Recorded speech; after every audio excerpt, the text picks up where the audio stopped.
Serial Tarak Mehta का उल्टा चश्माના writers પૈકીના એક અભિષેક મકવાણાએ આપઘાત કરી લીધો છે।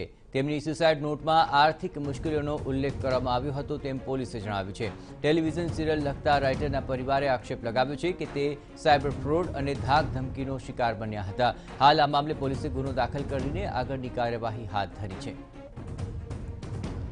तो आखिर आ तारक मेहता के उल्टा चश्मानी सीरियलना राइटरमां था एक आखिर अभिषेक मकवाणाए जीवन टूंकावी लीधुं अने तेमणे छेल्ले जे पोतानी नोट छोड़ी हती ए नोंधनी अंदर तेमणे आर्थिक मुश्केलीओने कारणे अने साइबर फ्रॉड तेमज धाक धमकीनो शिकार बन्या होवानो संकेत आप्यो हतो। ए ज बाबतने आधारे आखिर परिजनोए पण आ ज मामले आक्षेप लगाव्यो अने आ समग्र मामले हवे पोलीसे गुनो नोंधी आगळनी कार्यवाही हाथ धरी है। आपणे जणावीए कि तारक मेहता का उल्टा चश्मा तेनी जे समग्र राइटिंग टीम है तेमां अभिषेक मकवाणा पण सम्मिलित हता अने छेल्ला थोड़ा दिवसथी तेओ आर्थिक मुश्केलीओ सामे झझूमी रह्या होवानी विगतो अत्यारे बहार मळी रही है। आ उपरांत साइबर फ्रॉड थयुं होवाना अने तेमने धाक धमकी मळतो होवानो पण तेना परिवारजनो आरोप लगावी रह्या छे। आखिर तेमने जीवन टूंकावा माटे शा माटे निर्णय कर्यो तेनी पाछळ कया कारणो जवाबदार हता तेने लईने हवे पोलीस तपास चाली रही है। तपास बाद अन्य कोई महत्वपूर्ण खुलासा चोक्कसपणे सामे आवी शकशे। पण आपणे जणावीए कि तारक मेहता का उल्टा चश्मा आ लोकप्रिय सीरियलनी जे राइटिंग टीम है तेनी अंदर तेओ सम्मिलित हता अने घणा समयथी आ सीरियल लोकोना हृदय पर राज करी रही है। परंतु तेना राइटर आखिर आ समग्र मामले आर्थिक परिस्थितिओ धाक धमकी अने अन्य मुद्दाओने कारणे आपघात कर्यो होवानी विगतो मળી रही है।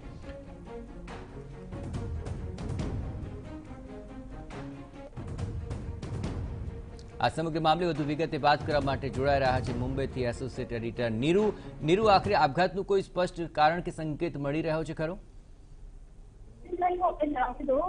જ્યારે તેમને આ સુસાઇડ કર્યું ત્યારે એક સુસાઇડ નોટ પોલીસને મળી આવી છે જેમાં લખેલું હતું કે આંતરિક જીવનમાં કલહ અને ત્યારબાદ તેમની જે છે ફાઇનાન્શિયલ પોઝિશન ખૂબ ખરાબ થતા તેમને આ પગલું ભરવું પડ્યું છે। અને જોકે તેમના પરિવારજનોનું પણ કહેવું છે કે અભિષેકના મોત બાદ તેમને અને તેમના પરિવારને તેમના મિત્રોને કેટલાક ફોન આવી રહ્યા છે કે તેમને લોન લીધી હતી અને લોન પરત જે છે રીપે કરવા માટે તેમના પરિવારજનોને ફોન આવી રહ્યા છે। જોકે તેમના જે ભાઈ છે જેને તેમને પોલીસમાં ચારકો પોલીસ સ્ટેશનમાં જઈને ફરિયાદ પણ નોંધાવી છે કે વારે વારે કોઈ એમને ફોન કરીને હેરાન કરી રહ્યા છે। અને આશ્ચર્યની વાત એ છે કે જે નંબરથી ફોન આવી રહ્યા છે એક નંબર બાંગ્લાદેશનો છે, એક નંબર મ્યાનમારનો છે અને બાકી ભારતના અલગ અલગ રાજ્યોના અલગ અલગ મોબાઈલ નંબરથી તેમને ફોન આવે છે। જોકે પોલીસે આ ફરિયાદ નોંધી લીધી છે અને આખરે કોણ લોકો આ ફોન કરે છે પરિવારના તરફથી જે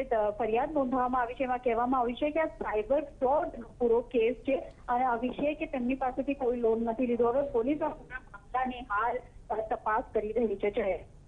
बिल्कुल आभार नीरू। तो नीरू जणावी રહ્યા તે પ્રમાણે આ સમગ્ર મામલે હવે પોલીસ આ જ દિશામાં તપાસ કરી રહી છે। તેમની સુસાઇડ નોટને આધાર બનાવી રહી છે અને તે દિશામાં તપાસ કરશે ત્યારબાદ મહત્વપૂર્ણ ખુલાસા મળી શકે તેમ શક્યતા જણાઈ રહી છે।